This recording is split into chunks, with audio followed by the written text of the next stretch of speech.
Hello, friends. My name is Steve, and I'm here tonight with author Sean McDonough. He's the author of The 13 Black Cats of Edith Penn. Sean, how you doing today? I'm doing good. I'm doing good. Can't complain, right? Yeah, can't complain. I could, but I won't. Yeah, I know what you mean. Yeah, it's like you don't want to know, but I'm fine. Yeah, we don't have enough time. So your newest book is The 13 Black Cats of Edith Penn. What can you tell us about it? It's a witchcraft story. It's a modern witchcraft story. I feel like people tend to go older with those, but I'm going right now with it. But it is my attempt at like a real old timey New England witchcraft story. It's one of my first times trying to be like the place and the history is part of the story. So it's got it's a tale of resurrection. There's a tale of cats, which I'm told the internet enjoys, and it's just listen, it's bloody, it's fun. All of the early reviews seem to be, getting the vibe I'm going for with it. So I'm very happy with how it came out. So I'm almost afraid to ask you, but I did find myself laughing at in portions that I wasn't sure if I should be laughing or not. You know, I always hope that, there are things that I put in where like I hope people will laugh at and then feel bad about laughing at. So it's whatever it was, I'm sure it was good. Mission accomplished then, because I would laugh at parts and should I be laughing at this? Is this intentionally funny or is there something wrong with me? So that's good to hear. You know what? I try to, that's kind of like the spot I write for. I think of my horror kind of as like slumber party horror. Like it's rated R, it's violent, it's gory. It's not really meant to be funny, but at the same time, like if you're a bunch of 14-year-olds getting together to watch a horror movie, this would be a contender if it were a movie. That's how I look at all my stuff. Right on. And I did see on your bio on Amazon that you were influenced a lot by Goosebumps when you were younger. Yeah. Is that still part of like where your brain goes when you're writing your stories? Kind of those influences? I mean, yeah, just kind of that tone. Like everything, like, if you're a kid reading Goosebumps, like they're not so much scary as they are like a celebration of what is supposed to be scary. So that's kind of the tone I go for, where, if a lot of my reviews, they use the term fun. And that's kind of what everything I do is fun, but it's like, 4 people just got brutally murdered with an axe. This shouldn't be fun, but we framed it in a way that it's fun. So like that's basically what Grown Up Goosebumps would be. Like we killed everyone, but it was a fun time. Yeah. Everyone died, but it was great. Yeah. Everyone died, but they had a good time on the way. Yeah. Exactly. So was there a specific, what specifically influenced or kind of inspired this book, the story in this book? It's funny. Like they call it in the writing terms, like you're either a plotter or a pantser, where, you're either you have it all figured out or you're just going to kind of wing stuff. I'm very much a winger, very much a pantser. And every book I write, like it starts from just one thing that I just kind of build everything off of. In this case, it was literally just like the title came into my head, The 13 Black Cats of Edith Penn, which I thought had like kind of like a cool old style, just like ominousness to it. And I just started there. And then I was like, what's going to happen next? Well, I'll find out. Really the first thing I had was, the opening where like that classic old urban legend, like the old lady dies and the cats eat her body. And then it's just, why did the cats eat her body? And then we just kind of tumble down from there. I did that description. It was pretty good. It was a good visual of the cats. I don't want to say too much to ruin it, but it was it was pretty good. And I think the internet does love cats, so you're onto something there. The internet loves cats. These are the anti-LOL cats. They are the evil cats. They're not the cats playing piano on Instagram. Flesh-eating cats. Flesh-eating cats, yes. Yeah, exactly. And is humor important when you're writing horror? I mean, is it kind of your style, but is it also necessary to break up the tension and kind of give the reader a break from time to time? I mean, I don't even know if it's so. I mean, it can work to like give people a break and break up the tension, but I mean, for me, it's really like a way to like keep people's interest, like in the in between. Like when every scene, like, can't be like, like a high action beat. Like, you need to do character development. You need to just move some plot pieces around. And, that stuff can get dry. It can get boring. And I think just humor and spending time with the characters and letting them do things that aren't necessarily relevant to the plot keep people engaged while you're doing that. So that's what I kind of use it for. Yeah. And all of my horror friends ask me, what is the appeal? What do you enjoy about horror?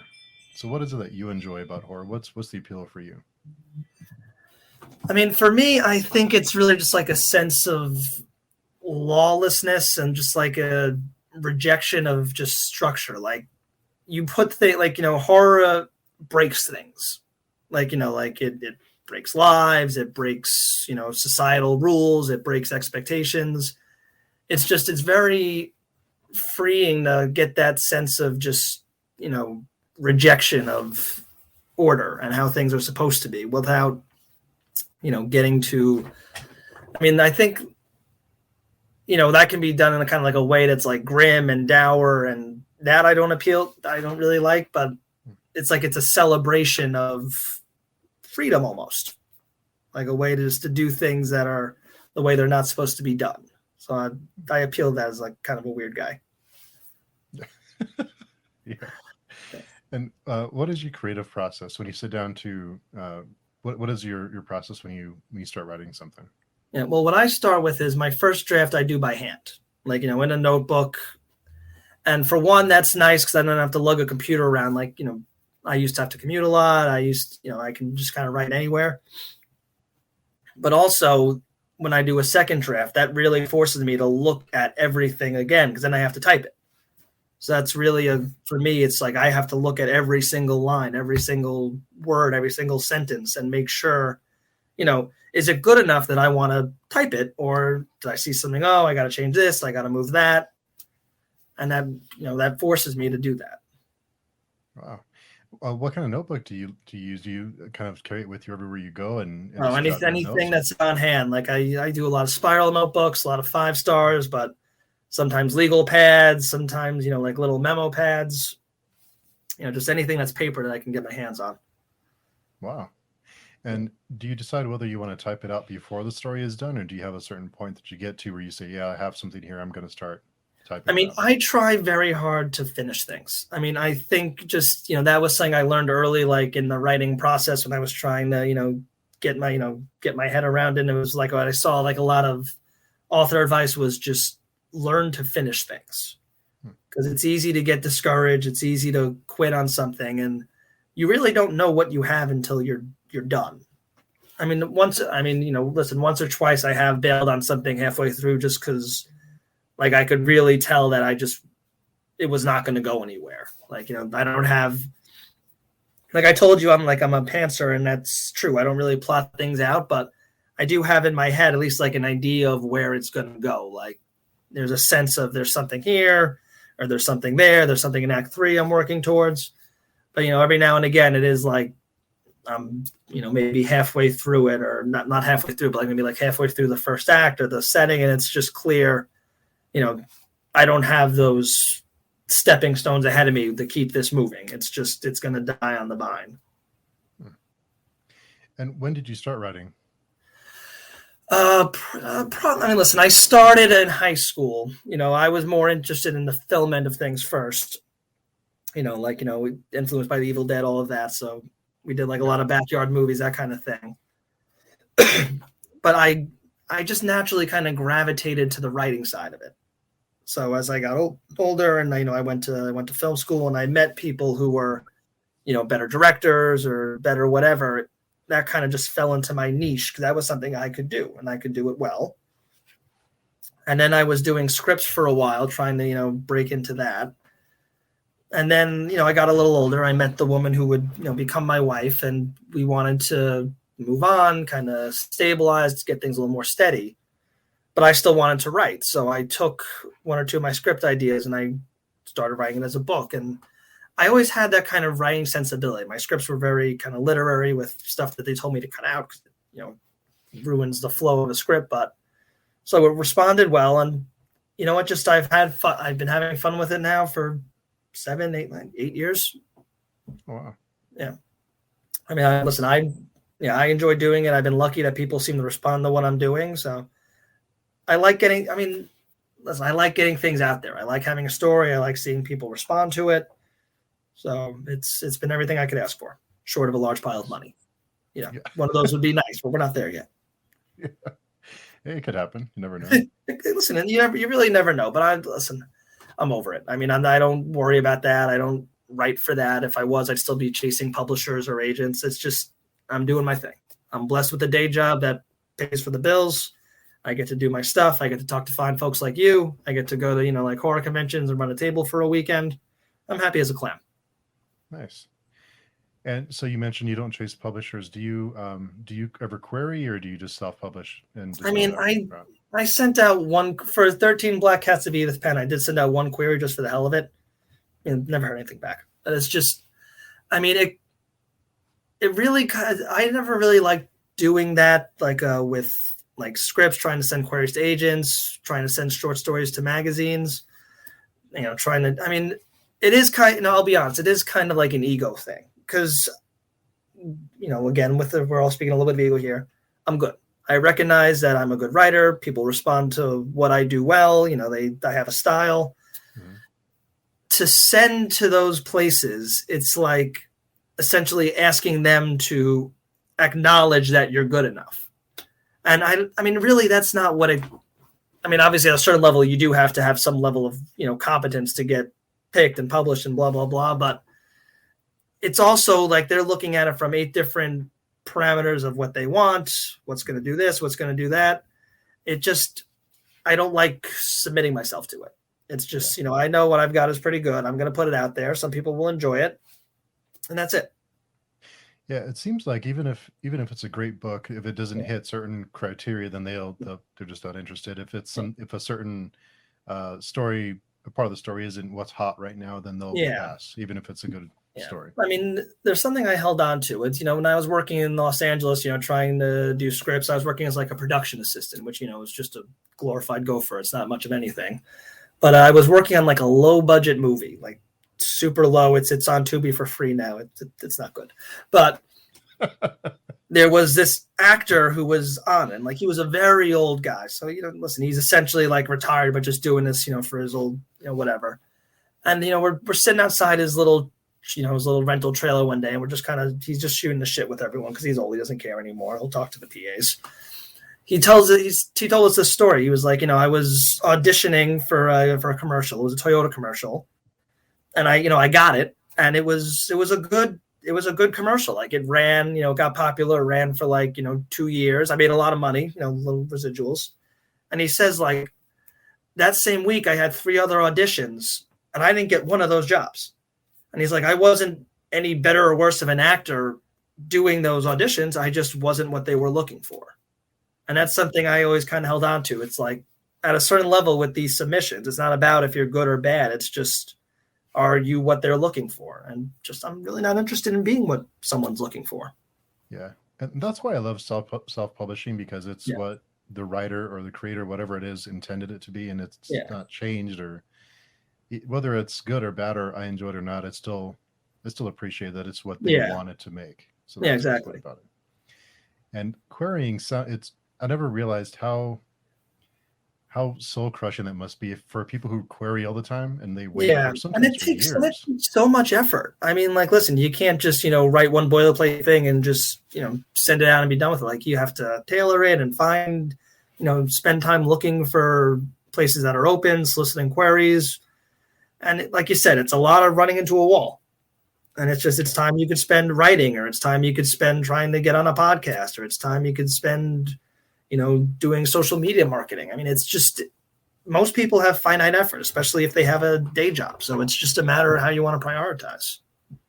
Yeah, it sounds really frustrating. I respect the people who do it, but listen, there's no one right way to do things. I'm just, outlining my own thought process and what works for me. Like, but yeah, that's just where I came down on it. Yeah, I don't have the talent to be a writer, but if I did do it, then I would go self-publishing. I would just do what I wanted to do, and if it were, and like you said, if people respond to it, then great. If not, then Yeah. and they don't. Yeah, so I respect that. Do you think horror as a genre is accessible for most people? I mean, like, do they like? Is it? Do you mean like in the sense that it's easy to find, or in the sense that it's easy for people to, get into, like, in terms of like gatekeepers and stuff like that? Yeah, like it's easy for people to get into who aren't normally into horror, because I think some people, I would say, yeah. I mean, I mean, you know this as well as I do. I mean, the horror community, for the most part, is just like, in my experience, just exceedingly welcoming. It's just kind of like, you want to get in here, and like I think it's like it's part of, like, recognizing on some of this is all like very weird shit. So it's just like, do you like some weird shit? All right, come on in. Come, let's talk about some weird shit. yeah. And it is really strange to me that, like you said, the horror community is just really friendly and welcome. You wouldn't expect that. Yeah, but yeah, if it's it's like a lot of like these like real misfit communities, like the horror community, the metal community. It's just like it's like a very much like a protective, like kind of like outer front, and then if you get through it, it's just like a bunch of teddy bears. Yeah. It's just you just got to get in. You just got to get through that that outer layer of weird spooky shit. Yeah, exactly. Yeah. And you mentioned spending time marketing on social media. How do you stand out, or how do you get your book out there and kind of let people know that it's there? I mean, I've got an Instagram. I just got a Twitter, which frankly I don't love. But I mean, there are people that I'll admit there are people that are much better at it than me. But listen, I'm fairly regular on Instagram and Facebook. I post what I find it to be interesting. I pick up new followers, fairly regularly. And I message, I tag people, I message people like you, just to send out a book, see if we can get a review going. I mean, again, it helps that like I think what I put out is fairly interesting, so people tend to respond relatively well. And give it a look, give it a read, and that's the much the extent of it. I know there are people who are better at it than me, but I keep active. Yeah, it seems like it'd be tough to have a constant presence. Yeah, I mean, again, I think it's probably just a lot of effort. Like you have to be like always on it. Like find something to post, find something to tag. And it's just, I mean, I do it when I find something I think is interesting, not like compulsively just doing it to do it, which is what you have to do if you really want to get one of these like big followings. Yeah. It sounds like a lot of time investment. Yeah. And how do you deal with, I know a lot of your reviews, I was looking at your other reviews, and a lot of them are really positive. Yeah. But ultimately you can run into someone who didn't enjoy it for whatever reason. How do you deal with that? How do you kind of process that? I mean, listen, it's like I said, I'm in this just to, put stuff out there and see what people say. If they say something not good, then like the old man on the movie set said, like it just wasn't for them. Mm.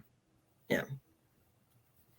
And what's some of the best advice you've received as you started writing? Like I said, make sure you finish things. Don't quit on things, and it's almost like like a stereotype, but it's true. Just keep doing it, keep writing, keep creating things, and just make sure you keep them going. Do you have someone that you kind of bounce ideas off of as you're writing, as you're crafting your stories, or someone that reads like a beta reader that reads your books? I do have a steady beta reader who is someone I met in college. She's we went to film school together. And it's funny, like I mean, obviously we're friendly because it's now more years later than I care to remember. I guess almost 15 years now, but we don't talk regularly. It's just like if I have a script or if I have a book, I'll send it to her. If she has a script, she'll send it to me. And we've been doing this for over a decade, but that's just the extent of our relationship. Which, now that I say it out loud, I mean, maybe that actually helps in the sense that, because we're not like best friends. Like we can be honest with each other in a way that we couldn't be, like if I have to see you for drinks on Saturday and I really don't like what you did over here. Yeah. So, it's a good relationship, like she's familiar with my work, I'm familiar with hers. And I think we give each other good feedback. Yeah, you avoid those awkward moments. Yeah, I actually owe her an email now that I'm thinking about it. She sent me something I got to take a look at, so I got to respond to that. And you mentioned you went to film school. Do you have any favorite movies? Oh yeah, of course. I mean, I'm a big fan of Nightmare on Elm Street, Evil Dead, Friday the 13th. Really, I'm a fan of the classics. The 80s classics. Yeah. Is that because you grew up in that era, or is it because you just kind of go back to the well, I'm a little younger than that. Give me a little credit here. No, I mean I was really more of a 90s kid, but it's just I think the 80s horror, I gravitate, we're talking about that tone of trying to make it fun and being excessive and going over the top, and the 80s was that style. So I think that's what I gravitate to. We speak the same language. I'm a big collector of used books. I look for the stuff from the 80s, the horror paperback boom, where, you just had skeletons on the cover and, red dripping blood letters, all this. There was 80s horror has a shamelessness to it. Yeah. It's not trying to be grounded. It's not trying to actually be extreme. It's just trying to be as over the top and shamelessly bloody as possible, but in a fun way. We're not trying to have a bad time. We're trying to have a good time. Yeah, it seems like that's kind of common for the 80s with the music and the culture. It was very much, it was very much that era of time where just no one had the grace to be ashamed of themselves. And it turned out in a good way for a lot of stuff. Maybe not for everything, but for the entertainment, it was just no one stopped to think, do I look ridiculous right now? And that came up with a lot of good stuff. Lots of hairspray and eyeliner in the music industry like that. Yeah. Someone should have asked themselves that. Yeah. And what makes a good story? I think energy. Energy is whether something is good, whether something is traditionally good or traditionally bad. If you talk about so bad it's good. I mean, what brings that happen is energy. No one was half-assing it. No one was just trying to cash a paycheck. Whatever someone's ability was, it's a good story if you can tell people gave this thing 110%. I mean, about The Room, right? The Tommy Wiseau, have you not heard of The Room? No, I haven't. Oh, anyone in the comments, please tell this man to go see The Room. I mean, all right. Very briefly, it's this cult movie from the early 2000s. This guy Tommy Wiseau, I might have been pronouncing his last name right. Oh yeah, I know. Okay, yeah, the So Bad It's Good movie. Yeah, but listen, it's a god awful technical piece of work. Nothing in it is competent in any way possible. But this was a man who wanted nothing more in this world than to make that movie, and he did. And that's the reason why it has that life that it's taken on, because you can tell there was effort put into this. No one phoned this in. This was the best they could do. And while it wasn't good, it just people responded to that enthusiasm. And that's what I think all the best horror has, even from the best of the best to the worst of the worst. The good ones are the ones where people tried. Yeah. Yeah. People can tell that when you try. Yeah. So I guess he has that going for him, but I think they made a mockumentary of that movie, right? Recently? Well, it's even a mockumentary. It's not even necessarily a mockumentary. Yeah. It's The Disaster Artist. And which I saw, and I kind of loved, because it kind of brought me back to my youth and trying to be in that industry and trying to make something. And it captured that spirit. The movie doesn't, mince words. The guy's a goddamn lunatic. But they keyed in on that, he wanted to do this because he loved it. And it turns into a celebration of trying to do that. Just enjoying the work and enjoying what you're doing. Yeah, well, he has that going for him, I guess.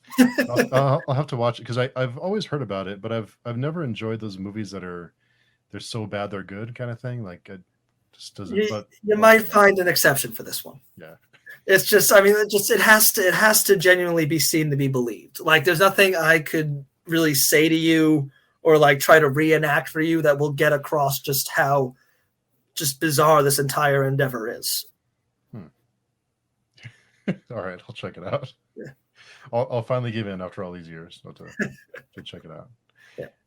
Do you have any favorite horror or either horror movie or horror book tropes? Yes, but now I gotta think about it. I'm terrible at these kind of questions. Like I have this answer. I have this answer in my head like multiple times a day, like, oh, I'm so fond of this or that. And then someone will ask me, like, what are your favorite tropes? And I'll just be like, Yeah. I'll look at the wall here real quick.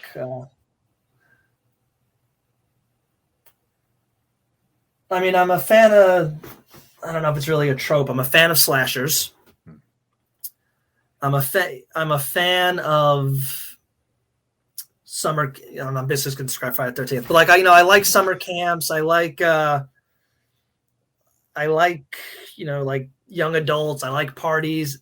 I like here's a real trope. I'm a real fan of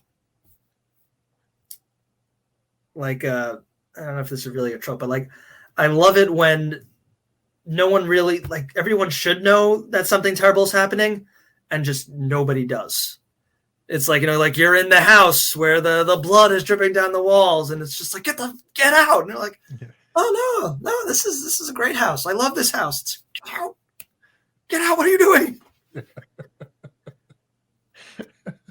I just love that sense of just like, the train is coming, you're on the tracks and just nobody's moving.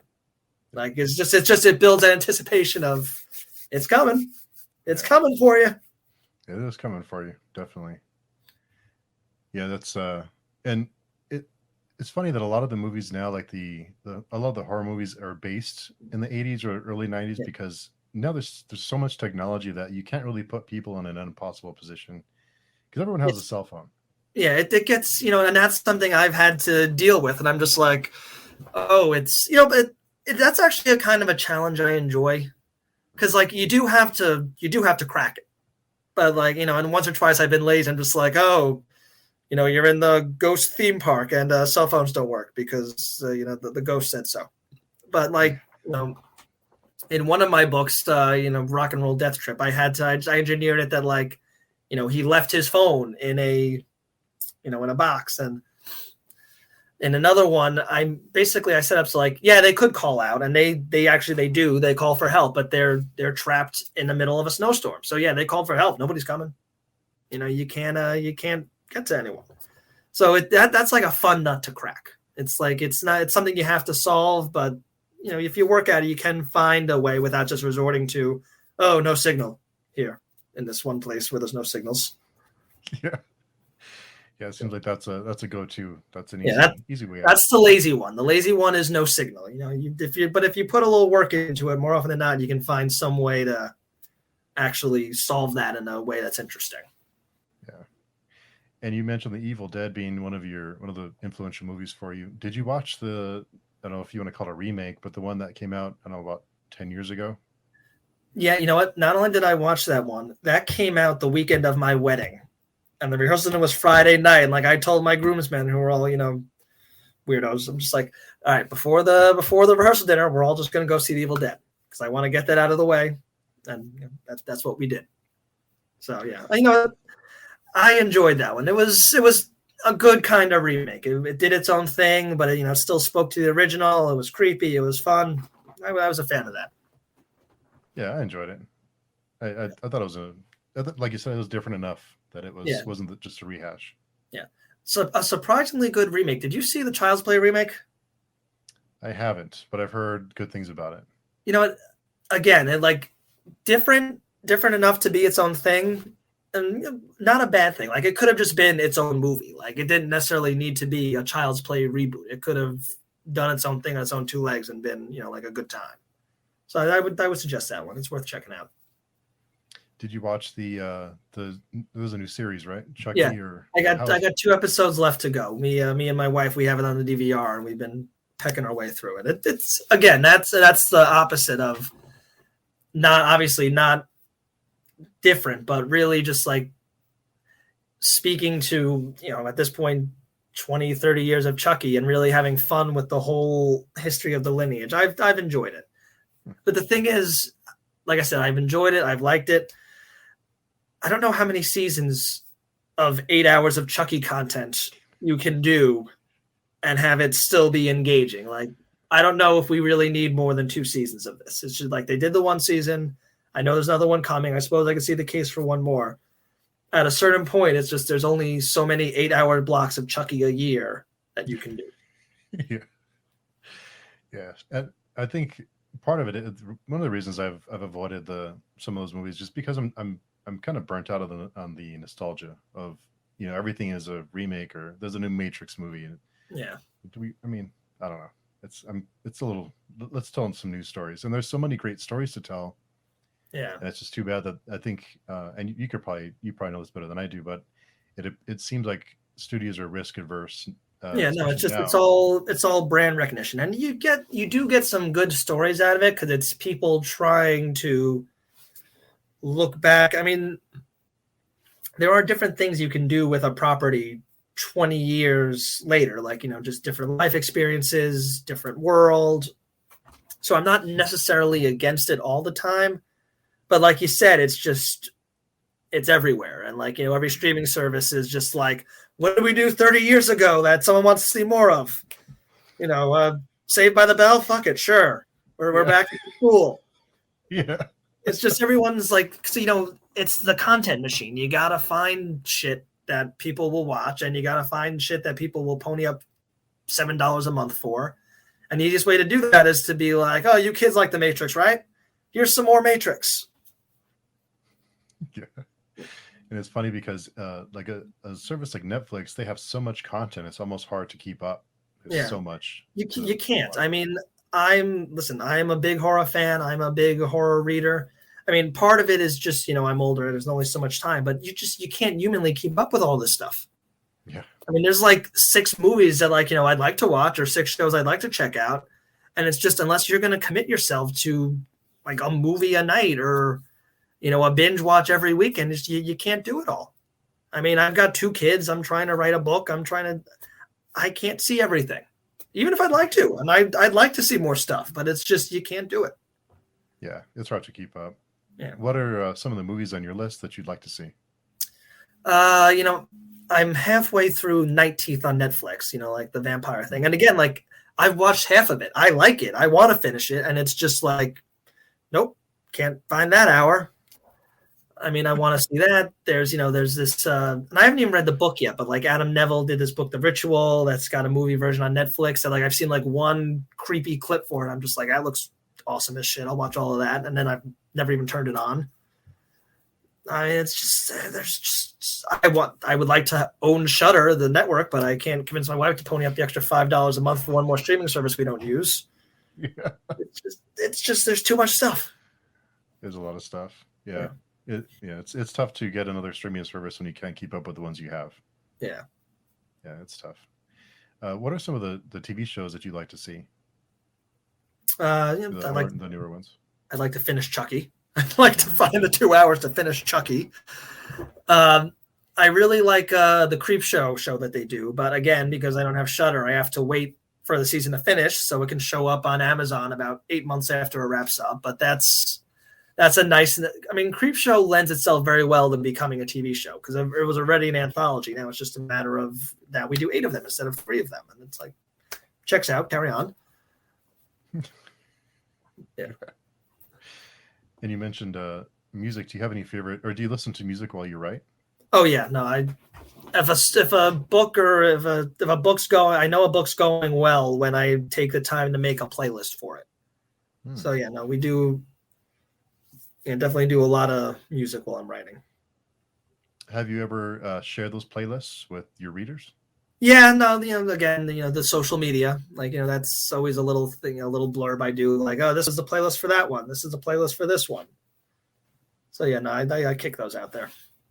Yeah, that's pretty fun. I think it's cool as a reader. It's cool to kind of just listen to what inspired the. Yeah, and it speaks to the tone you're trying to set up. Like my first book was Beverly Kills, which is it's a teen coming of age story where the main girl is a serial killing cheerleader.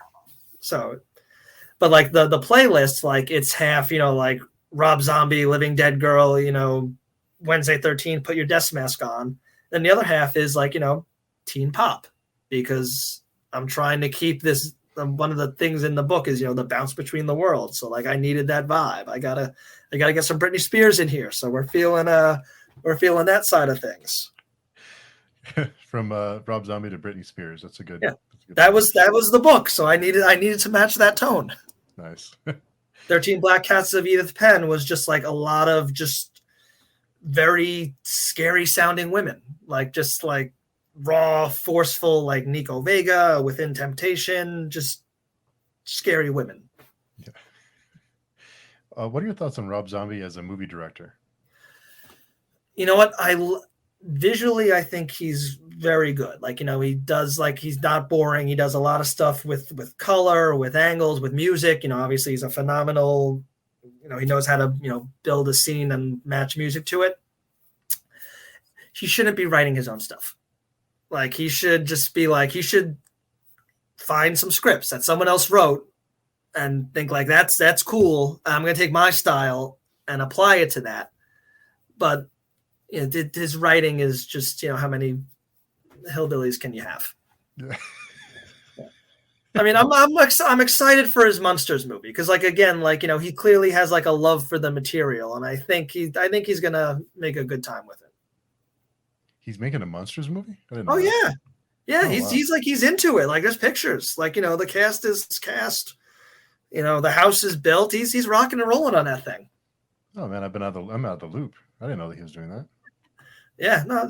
Again, listen, I'll give him a shot. I mean, I think he's it's up his alley. Nice.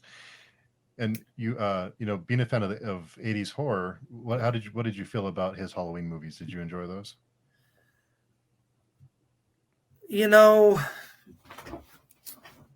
I liked the first one. And that's kind of I didn't like the second one, but apparently, like, I've read enough to know there's a lot of drama between, the Weinsteins and how he didn't really want to do one, but he was afraid if he didn't, they'd make someone else do it and it would just be, even more fucked up. So I like it for what it was and what he was clearly trying to do his own thing with it. And I can appreciate that. Yeah. I'm pretty much in the same camp, but I didn't really enjoy it too much. I think it's, he did what he wanted to do, and at least it wasn't just another rehash. So yeah, I mean, it probably helps for me that like Michael Myers is my least favorite of the big names. So like I felt it was less sacred. Like, I don't need Michael Myers to be this pure thing that we never fuck with, and it's just like, you can do something else with him. I'm not a big Myers fan. No, what is it about Michael Myers that you don't enjoy? I mean, I think, he wasn't really meant to be a franchise character. Like, John Carpenter had this vision of, Halloween as an anthology series where every movie was something different. So he made Michael Myers as this kind of faceless thing that he could do this one movie with. And everyone was like, oh, no, we love him. Give us more of him. And then really they had nothing else to do with him but kind of revert him into like a half-assed Jason clone. Because it's just like, now he's a slasher and he's just going to wander Haddonfield, and he has 8 siblings and he has to kill all of them. And and also I recognize this is nitpicky, but it bothers me to no end.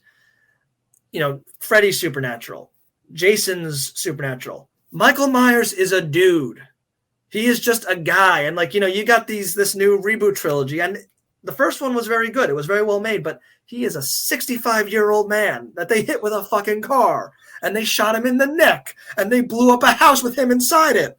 And it's just like, no, I'm cool. I'm fine. I'm like, you're dead. I'm sorry. I don't make these rules. You made these rules. He's a guy, and you killed him. He's taking some good vitamins, I guess. Yeah. Yeah. We should all be as healthy at 65 as Michael Myers. Yeah. He's in great shape. He's in great shape. Yeah. He must be juicing on the weekends, or all that walking he does gives him great cardio. Yeah.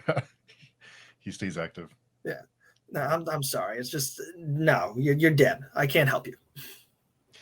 Did you see? I think it's called 31 that Rob Zombie did. It's like a crowdfunded movie. No, I know he was. Yeah, that was I didn't see that one because again, it just looked like another clown hillbilly, Yeah. going after people in a box. Yeah, it was pretty. It was pretty out there, but it was so out there. It was kind of enjoyable. It was Yeah. kind of pretty good. It was better than Philosophy. I know a lot of people like the Devil's Rejects, but I wasn't a real big fan of that one.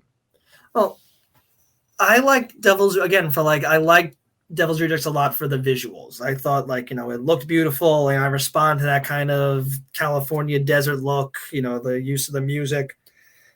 But you're talking about tropes before. Tropes I don't like is just the murder family that gets away with it. Like you just spend a whole hour and a half or 250 pages just watching people who are just kind of irredeemably terrible. Like in the sense that they're basically like Batman villains. Like you've created someone for Batman to punch in the face, and there's no Batman. There's never a Batman that shows up to stop them. It's just they just go, and at the end they're never really challenged or overcome, or it's just they basically they win and they walk away, and that's just it. And it's like what were we here for? I mean, when I write and I don't write just generically happy endings. I mean, things get dark, or people don't always pull it out, but I think you need that real honest contrast between your monsters and your mortals. Like it can't just be a completely one-sided conflict where the humans have no hope and they just die at the end. Like people have to be able to fight back in a way that matters. Otherwise, what are we here for? Yeah, that's a good point. And they do seem. Well, I think part of the reason why, and now that you mentioned that, I think part of the reason why I didn't enjoy it is because it's so bleak that it's just them. It's just they take this family and they put them in a hotel room and they kill them, and that's the end of it. Like there's no real comeback. Yeah. That's the whole thing. Listen, without judging anyone's morality or ethics or blah blah blah blah blah. Like you watch people who you spend the whole movie watching people who frankly deserve to get what's coming to them, and they just really don't. Even if at the end the catharsis, the cops shoot the shit out of them. Guess what? 20 years later, there's a sequel, and they lived, and then they just carry on.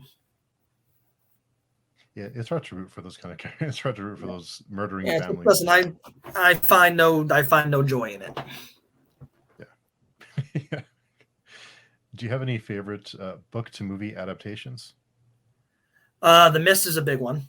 I mean, Mist is very good. Listen, Hellbound, Heart to Hellraiser, obviously. What I got here on the wall? What am I looking at? This is convenient. I'm in my library. I can just look and I can see if there's anything that jumps out at me. You know what? I'm a huge. Everyone, like or rather, most people like, the new It duology. I'm one of at least in my experience, I'm one of the few people who goes to bat harder for the second one than the first one. I mean, I thought the first one, the clown was cool, the set pieces were good, but the story to me was just very much not really there. It was just trying to set up the space and the vibe. And then the second one really had the heart. It had these people coming back together. It had that chemistry with the older friends coming back together. I loved chapter 2 of It, and most people seem to think that chapter 1 was the better one. But I will go to bat for part 2 for all day. Do you prefer the miniseries? I think it was in the early '90s, or the duology, the movies. No, I go for the duology. I mean, listen, Tim Curry as Pennywise is Tim Curry as Pennywise, but the miniseries doesn't really engage with, I think, really just the meat and the heart of the story, and I guess the fierceness of it, just the ferocity of the clown, and honestly, just even these kids and how deeply they felt for each other and what they were trying to do as they fought back. And just it kind of glosses over the weirdness of, listen, at the end, and honestly, the movie kind of tanks the ending too, but the book, obviously, there's this whole weird to do with, the deadlights and, it's a spider, but it's not really a spider. And we gotta, the silver doesn't really kill it. And then the miniseries is just nope, he's a big spider. Shoot him with silver. You're done. He's good. Walk away. It's just, it's a weirder process. I did not enjoy the first It movie, so I skipped chapter 2. I've always been curious about it though, because most movies that people hate, I tend to enjoy. So Yeah. so I now I would have give to watch The Room and chapter 2. but you know what I really want to see in this streaming age where they can do just anything just to get some clicks. Someone needs to take It Chapter 1 and It Chapter 2 and just edit them together into like the way the book does, where you're in the 80s and then you're in the present and you just spend the whole movie the whole book bouncing back and forth. Someone needs to do that to the It movies. Just give me a 4-hour cut that is just the two movies spliced together in time, bouncing around, and I think that would be like a freaking magnum opus. Just give it to me. I want it. I want to see that. We could probably start an online campaign for that. Yeah, we could do that. Yeah. Release the full cut. Yeah, release the full It cut or something. Yeah. Something we have to think of something. Hashtag give me it. Hashtag give me it. I like that. Give me all of it. It can it could happen. It could happen, definitely. That's actually a really good idea. And you mentioned I have to start this. I might have to, as soon as we hang up, I might have to take some pictures on the social media, on the Insta, and I'm gonna hashtag it, and I'm gonna have to tag you, and we're gonna start this. Yeah, I'm not on Instagram, but I keep wondering if I should be. But this would be your reason to do it. You start an Instagram, and then we'll get a hashtag going. I'll have to start. I'll start an Instagram tonight. Yeah, I've been thinking about it. So I will be your first friend. What better reason? What better reason than to? Right on. I'll do that. You mentioned The Mist being one of your favorite adaptations. Do you prefer the end of the movie or the end of the book? You know what? It goes against my natural instinct because, like I told you, I believe in hope, and I don't like just a completely bleak ending. But I mean, that Mist ending is it's so well done. Like, it's just the movie. The movie. I mean, like, it's so well put together, and it just hits you like a hammer. How what he did, and if he'd held out just like 2 more minutes, I mean, it's just I gotta go with the movie because it's just there are times when you have your preferences, and there are times when the execution is just so good your preferences don't matter, and that ending is one of them. Like, you can't say no against it. Are you one of the readers that think that Stephen King is bad at endings? I don't think that's I've heard that a lot, and I really don't think that's fair at all. I think he's done some excellent endings. I love the ending of It. I love the ending of Misery. I mean, I think that's kind of I love the ending of The Shining. I mean, I think that's a overly general criticism. I mean, he doesn't stick it every time. No one does, but I mean, I wouldn't say that it's like an overarching failure of his. Yeah. I've been hearing more and more people say that lately about his endings, but I haven't read too much King, but I did like the end of 11/22/63. I read that last month. Yeah, that's a very good ending. Mm-hmm. I thought that was like a very excellent ending that just wraps everything up in a way that's powerful and noteworthy. Absolutely. Yeah, and it kind of makes me sad because I think The Mist is a really great movie, but I think the special effects, I think people don't give it enough respect because it didn't have the special effects are pretty rough in that one. But I think that turns some people off to the movie. Yeah, which is unfortunate. Yeah, but I think it's gone on pretty well. It's got its following. So, again, like they did it's the kind of thing where it looks like they did what they wanted to do, and people over time respect that. Yeah. And we talk a lot about horror, but do you ever consider writing other genres? The answer is not really. I mean, I've thought about it on occasion, and there's no idea that I could have, or that rather that at least I should say never, but nothing has ever come to me outside of horror that like I felt like I had all of the pieces together in a way that I would want to sit and put the time in, because this takes time to do. I mean, it takes like, a good year and change from, beginning to end to write a full book or script or anything. So listen, I would. It's not like I would be against it, but most of my tools come back to horror. Like I could see myself being like, oh, this will be a comedy. And then the next thing I know, I've I've killed 13 people, and I didn't mean to. It's just, but part of being like a pantser as a writer is that as you're writing, you're looking one step ahead to be like, oh, I'm going to do this, or I'm going to do that. All my instincts are violent, so it's just that's where we wind up. And I've been hearing a quote lately, and it kind of it gives me pause. The quote is "Write what you know," and that seems like weird advice to me for a writer. What do you think about that? I mean, I think it's maybe like a way to get started, or kind of like an accessible thing for people who aren't maybe writers by nature. Because the notion of write what you know is, when you're stuck, about it, and you have stuff that you can draw on to paper that over. But if you're a writer, I mean, that's not insurmountable. Like you can write about something you don't know, and you'll learn enough about it to make it work, or you'll kind of sidestep around what you don't know to get back to where you are. I mean, like I wrote a book about a rock musician who fights shapeshifters in the desert, and it's my usual bloody shit. I know jack all about music. I know jack shit about music. Couldn't tell you. I mean, I love listening to it. I got stuff I like, but I couldn't tell you a fucking thing about playing guitar or singing but I learned enough. I pulled together enough stuff that I could bullshit together to make it sound like I knew something about how to play a guitar chord, and then we just moved on. So it's just, I guess my final summation is it's helpful for beginners, but if you're gonna write for real, be prepared to write about what you don't know. Yeah. Do you have any favorite albums? I'm a big Alice Cooper fan. I'm a big fan of Hey Stupid. Hey Stupid. That's like again, kind of like one of his deeper cuts, but Hey Stupid, Constrictor.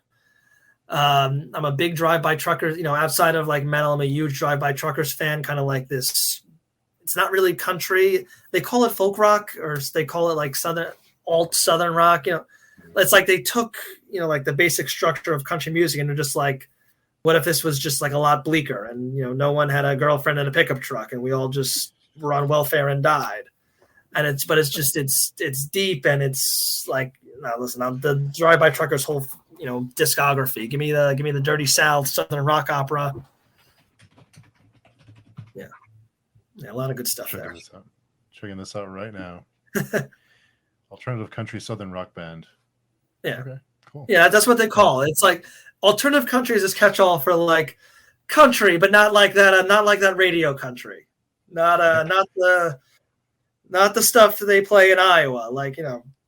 Alternative country. Yeah, there's a catch-all. Yeah. And you said you listen to metal. I've been trying to get more into metal lately. Do you have any metal bands you would recommend for someone who's new to it? Trying to get into it?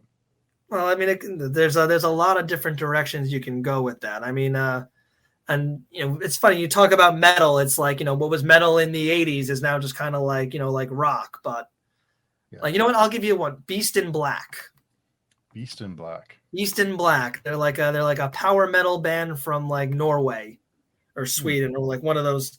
There's a huge metal scene coming out of Northern Europe, and they're just, I think they're excellent. They're new. They're just, their third album just came out, but it's like power metal. So it's just this constant high energy, fast music. It's great.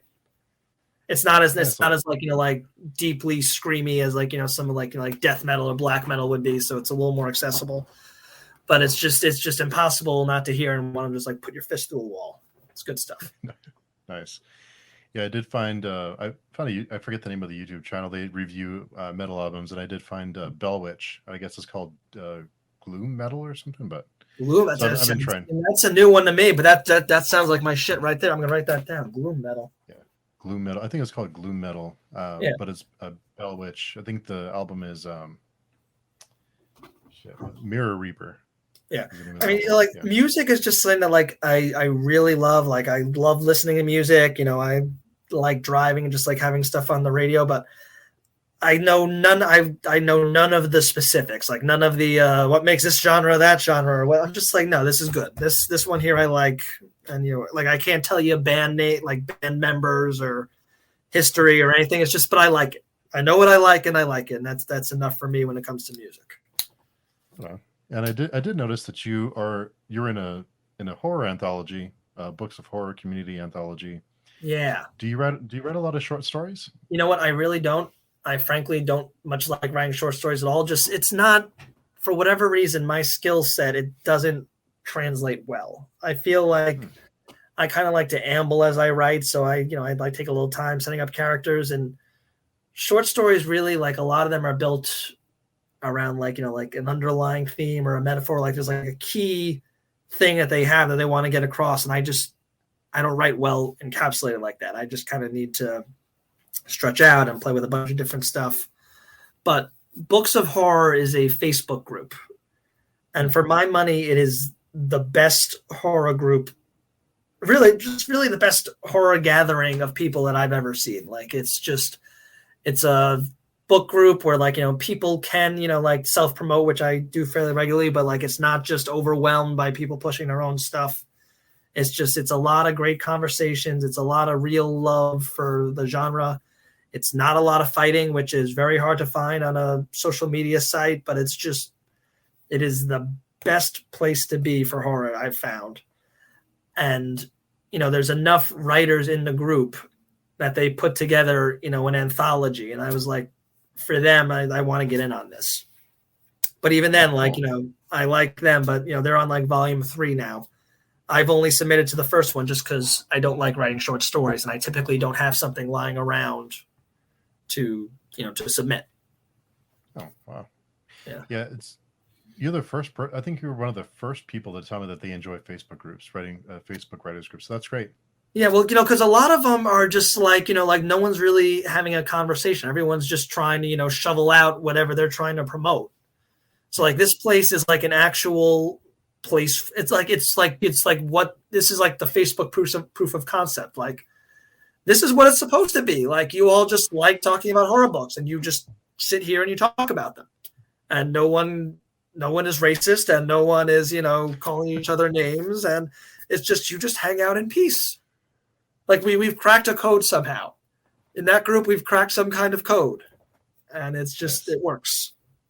It's great when you find those little pockets of the internet of just decent people. It's like this is what it's supposed to be. Yeah, we're good here. Yeah, it almost takes a little bit of time to kind of relax in those kind of places. Yeah, just because you're so used to the negativity. Yeah, no, but that's just it. It's a very not negative place, and it's one of my favorite spots to hang out. Oh, right on. What was that called again? I can Books of Horror. It's just called Books of Horror. That's it. Okay. Yeah, but like listen, I've just met a lot of very cool people there. So. Oh, nice. Let me get that. And for aspiring writers or people who are just getting started, do you have any advice for them? If someone came to you and said, "Sean, I'm getting started. What's your advice for me?" Well, not to really repeat myself, but finish things. Whatever, especially if you're a new writer, and listen, you are not going to walk out there and hit a home run bestseller on your first attempt at writing. So just learn how to finish things. So you start a story, whether it's short, and listen, it'll probably be fairly short even trying to write a novel the first time because you're learning. Like you need to learn the process, and that means learning it from the beginning to the end. And it's just the most important thing you can do. Because then you carry that with you. You don't get discouraged and quit things halfway through. Even after you finish your first one, you've learned to work through the process. So I think that's very important. And I do have, before I let you go, I do have a few questions that I try and ask during every conversation. So The first one is, if the zombie apocalypse happened today, what would be your weapon of choice? Steamroller. Just get up there high and just go. And do you prefer your zombies fast or slow? If you're watching, not if you're trying to survive, but if you're watching them. I would say, actually, you know what? I'm gonna go fast. I'm not a huge zombie person in general, but I appreciate some quick zombies. Yeah, seems like they're. It's easier to build tension with them. Yeah, the sense of danger. yeah. So the next one is, what was your first job? I worked at a farm market as a just as a stock boy, just kind of hauling apples. I should mention I live in the suburbs. I did not grow up in the sticks, but I worked at a farm market. That was my first job. What lessons did you learn from that job? I mean, you learn how to, it was kind of like a folksy place. I learned how to talk to people. I learned how to, get comfortable. And, I learned how to, just do like physical work. I mean, I'm not sure, not a lot of 14-year-olds anymore do that, but it was labor. Like, you were carrying stuff in, you were carrying stuff out. We had like an actual field in the back that, you had to like pick green beans sometimes.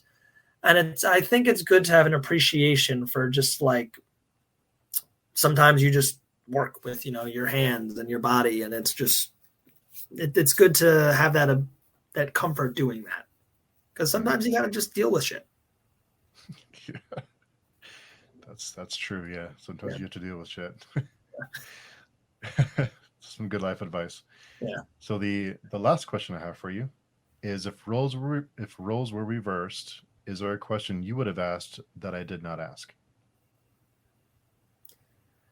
You know what? No, but I am going to give you some kudos for not asking like a lot of like the obvious, podcaster questions like, oh, where'd you get your ideas?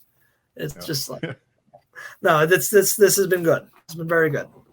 Cool. Yeah, I try and improve the repertoire with new questions. So, it's good to. I try to mix things up. I try not to do the same thing over and over again. There's certain things that like kind of hard to avoid, but I try to not be too predictable. But well, it did very well.